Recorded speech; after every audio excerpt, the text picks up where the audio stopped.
How's it going, guys? It's Frenchey and welcome back to the channel. Uh, so here is part two, guys, the one that you've probably all been waiting for. And this video is completely demonetized. I'm going to go through and basically kind of put sides of the argument from both Raid, the guy that sided us, and also Alcoholics, the guy who arranged the inside. To be honest with you, like, I really don't know what to believe, and it's taken me so long to put this video together because I still don't know what to believe. Um, Everyone's been caught lying about different things, and yeah, it's just one huge mess, guys, to be honest with you. So yeah, I'm just going to kind of present things in a way which is, unbiased, of course, because a lot of people are going to say that I'm biased towards X, Y, or Z. So I'm just going to try and lay out what's been captured in regards to evidence, and then yeah, you guys can kind of decide for yourselves really what actually happened because I'm none the wiser. I still don't know, and as of this moment, the devs don't know either. The devs haven't given us any help at all towards this. I'm hoping this video can get attention from the devs because there's a few things in here they're going to need to see and investigate. Our ticket was closed 36 hours after we put the initial ticket in. And yeah, I'm gonna get onto the dev situation a little bit more towards the end of the video once I've tied a few other things in, and then you guys are gonna give me your opinion on what you think on that. Alright, so what we know from previous video is that Raid has admitted to insiding. So what Raid is basically saying, his story of events are that he was in the base, you know, online, and he saw the parasol going off. You know, he was AFK for about 15 minutes, come back, saw the parasol going off, and then gets a Discord call from someone he knows with someone else, and they basically arrange to pay him $2,200 to turn off the last remaining generator. This enables them access into the war room completely, free from getting shot by any defenses in the base. So he agrees to do it. And then of course they get all the dinos, start killing stuff, and he's kind of played his part there. Obviously the first video you see how he deceives us, how he kind of kept us guessing with different things throughout the video. But yeah, he's basically put together some screens of the payment that he's received, so I'm just going to put it on the screen now. He's saying this basically proves that he was paid this money on, it all ties in with the time and the date as well. So yeah, he's basically got this here. I received different screens from somebody else that wasn't Raid, basically with the deal being arranged. So I'm just going to put that on the screen now.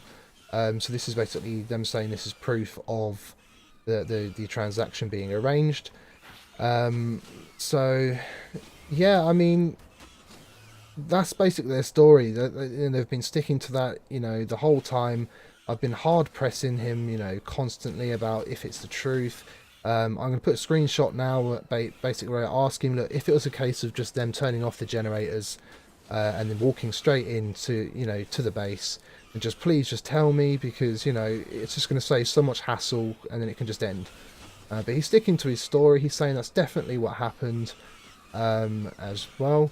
So yeah, that's kind of where we are with the Raid situation. Alright guys, so moving over to kind of alcoholic side of things, he's basically claiming that it was a complete inside, there was no meshing involved. He basically got Raid to agree to donate gigas a day before when they fobbed up, which Raid has now admitted to doing. He donated them 6 gigas when they fobbed up previously. So that's been admitted by Raid now finally after lying about it originally. But what? See, I'm going to throw up some screenshots now with alcoholics, and this is the one screenshot that I don't understand. In this screenshot, he talks about someone paying for lines because his tribe, since arranging the inside online, has actually been insided themselves. And I'm going to link a little bit more into that a bit later. But this is, this is the screenshot, and yeah, it kind of makes me wonder if what Raid is saying is true because of this. But honestly, I really don't know. And, you know, people have told me so many different things. There's lots of different parties all trying to get involved. Yeah, I'm just going to show up various different screenshots throughout this clip, as I say, just to kind of show you some conversations that have been going on between, you know, numerous people. And yeah, I just don't know, guys. I honestly don't know. Now, I mean, moving on to something that's probably more important that needs to be looked at by the devs is the situation of alliances. So this is Shock's stream. Basically, a few minutes after I started live streaming, it basically shows him going into the base, tribing up with a tribe, and then, you know, kind of getting someone else on Discord, I believe, and them having a Giga out, just blocking this entrance here. I get killed by the Giga. I'm going to show a quick clip of that now. Yeah, that's me running down. That's me running down. Okay, pass. Yeah, I'll pass. Pass. Oh, sorry, boys. That's all, yeah. Let me actually upload like all the fucking dinos I killed. I killed one guy shock and I got like, I think 20 cryopods. Oh, there's some metal arrows, boys. Fucking hell, I need to get that shit. Oh, really? Yeah. Grapples as well. Encaged on this, guys. I'm just going to fucking die to this Giga instead. And yeah, he walks into the base, starts helping himself to all the loot, demos the storage boxes so he can then, you know, whip up all the loot to his friend, and then he puts it back in the transmitter so his teammate can then, you know, port it out. I mean, why do you have to make this about you, Shockist, all the time? This is what I don't understand, what your obsession is with me, and Apex in particular. I don't understand. Why are you here? You know, if this has nothing to do with you and you know nothing, then why have you come over to rub my face in it? I'm going to put a clip up now of about an hour and a half after the base had been, you know, looted and, you know, the stream had stopped, etc, etc. This is basically Shockist going over to help, guess who? Alcoholics. That's right. The guy that's just insided me. I don't know where anything is in this base. Like, I can't find anything. That's half the problem. I can't find anything.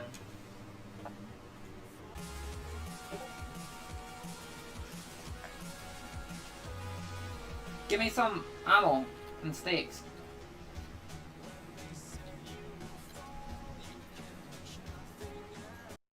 So he's already in tribe, by the way. So he doesn't have to join the tribe. He's already in the tribe. I'm just going to put up a few screens now. Sorry, a couple of clips now of basically him inside HKS's base. And the first tribe is called HKS Wiped You. Nah, this isn't a good squad base. I'm just defending a friend because I had a spot and it was PvP. I'm not bringing any gear, but I sometimes come over and just help defend him if he gets attacked. It's on 6 man. There's HKS. This is the guy that raided Frenchey. It's a big base he's got. I don't know where anything is here. Like, this isn't my base. I know nothing.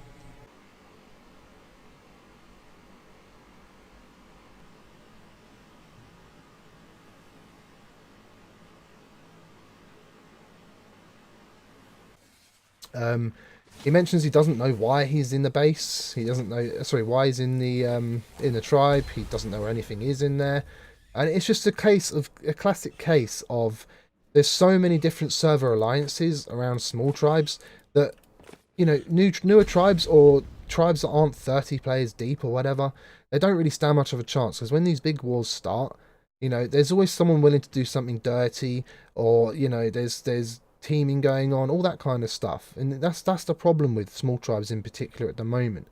So I mean, it kind of points in one way directly, and I'm afraid, Shockist, that's you, mate, because, you know, why is this going on? Like, you know, the got insided from your tribe member because you're clearly in that tribe, and then that tribe that tribe that you was in gets, 2 people get kicked, I understand, and then of course someone inside that tribe. Look at my dinos in your replicator there. Where have they all gone?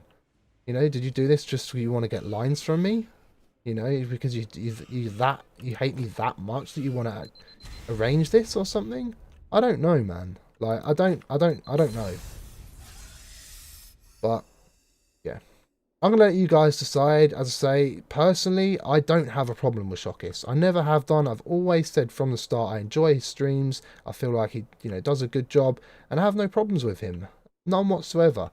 But it's clear to me that the guy has some sort of problem with me or some sort of vendetta, and yeah, I don't know, guys. Let me know what you think in the comments. But yeah.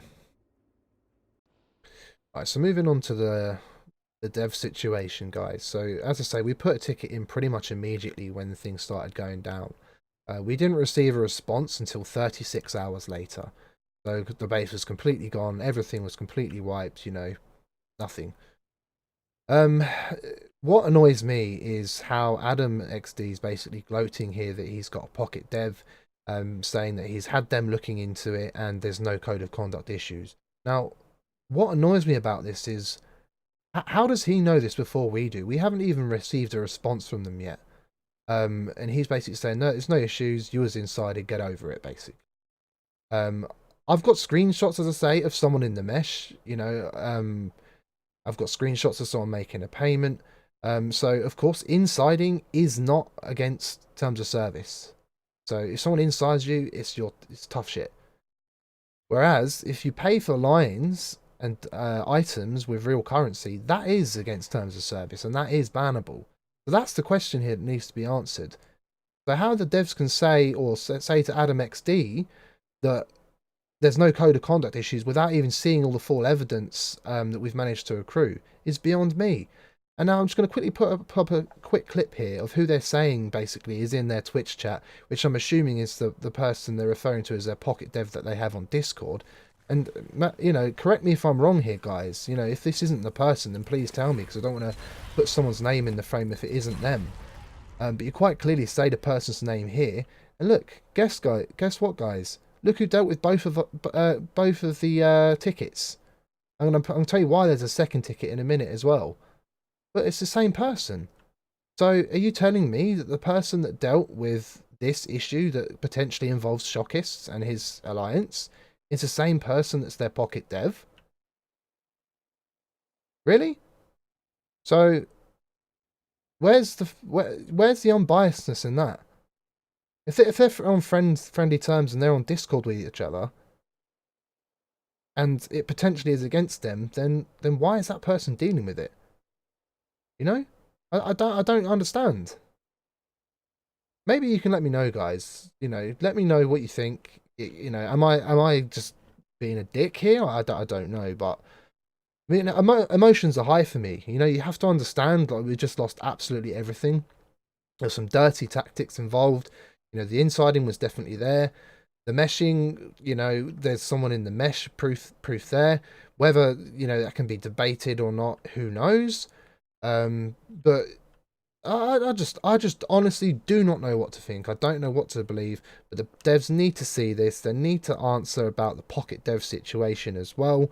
And there needs to be more clarity. Why did we not get a response for 36 hours? 36 hours. That's it doesn't, you can't roll back a server 36 hours if there was something wrong. There needs to be like some better action for when something like this happens to such a big tribe. It's beyond me, guys. I honestly don't know. Alright, so the final thing that I want to mention in the video is that one of our extinction bases also got hit the day after this had all happened. I'm just going to show up a little clip now that one of the tribe members managed to kind of gather.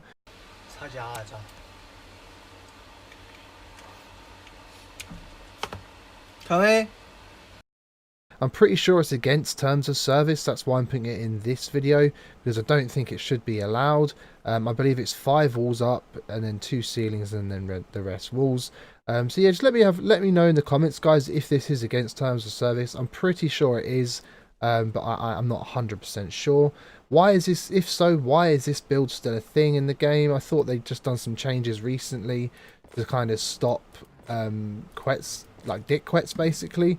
But it kind of appears that that's not the case. And to be able to kind of go completely through the mesh like that, just by sitting in a chair and not getting knocked out of the Quetzal is, you know, completely broken. Stupid raiding mechanic. There's going to be a lot of bases that are going to get raided in this manner now by me showing this in the video. So I'm sorry if your base gets hit from this method, but, you know, I have to show it. I have to expose it because I'm pretty sure, as I say, it's against TOS and it shouldn't be allowed. Yet people are still using this to raid and get, you know, tons of loot and wipe people's bases, basically. So yeah, I'm going to be ending the video here, guys. As I say, like, if there's anything that's been wrong in this video, then what I'm going to do is just do an update at a future point, just to kind of clear any things up that I find out after the video gets released. I'll let you know as well if I get any update from the devs, if they had kind of give me any form of response to this video or not. As I say, I do have some other videos, some other footage that I have recorded already. So there's going to be another 2 or 3 videos of old stuff, which is probably about a week and a half, almost 2 weeks old now. So I'm going to get that out for you guys, because I know there's a couple of people that have been wanting to see those. And yeah, I'm sorry to make these videos, guys. I'm not one for drama. I'm not one for bitching. And I hope a lot of this is not true, and especially the Shockers thing. I hope he has nothing to do with it. As I say, I have no issues with any of his alliance or anything like that. But from like all the evidence that I've kind of accrued, there is a sneaky suspicion in the camp that, you know, he knows a lot more than what he's letting on for. But yeah, you know, Shockist, if you want to speak to me, come speak to me. I'll be willing to speak. Obviously, I want to go, like, if you know anything else, then yeah, come and tell me. And I just want to move on from this, guys. So I'm just going to end it here. I'm not going to be saying anything else about this at all unless something changes. And yeah, we're going to move on, guys. Thanks for watching, and see you guys soon.